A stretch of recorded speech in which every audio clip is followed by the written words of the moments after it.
Some of you are getting called back into work, and many people feeling unsafe are asking if they have to go back. Chief Investigative Reporter Duane Pullman looks into whether you have the right to say no to your boss. These are scary times, and many of you say you're afraid to go back to work because you don't feel safe. But when your boss calls you back to work, some of you say you have a right to say no. The decision to return to work is not a case of one size fits all. So we turn to a legal expert. Randy Freking is a top attorney specializing in labor and employment law. If I'm called back to work and I don't want to go, can I say no?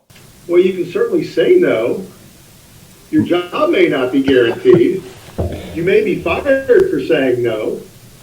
So in general, you cannot refuse to go back to work just because you have a generalized fear of the coronavirus. So fear alone isn't enough to say no to your boss. But what if your anxiety is real?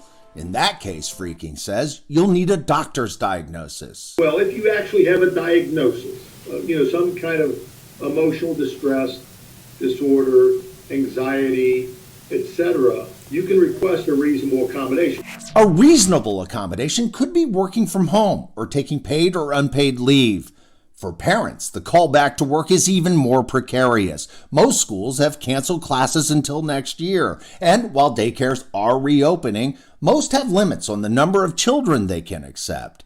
That means your kids may still be stuck at home, relying on you to care for them.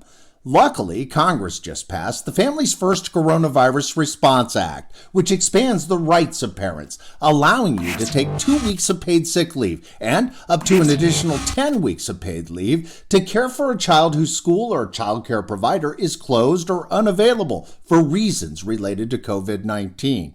But if you qualify, you won't receive your regular pay.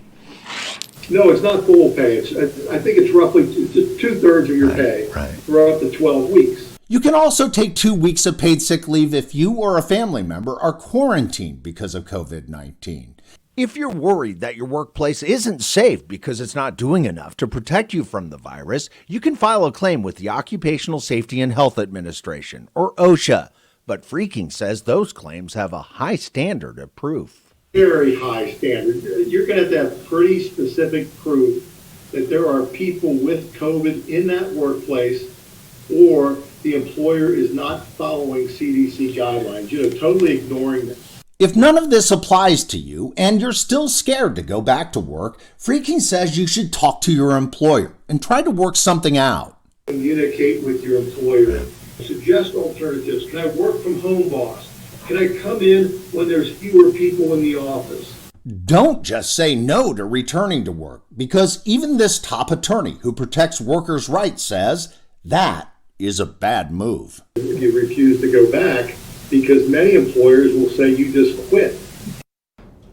So you do have a right to refuse to return to work, but you're going to have to prove why to your boss. Just saying no because you're scared will probably cost you your job. And that would be wrong. I'm Duane Pullman.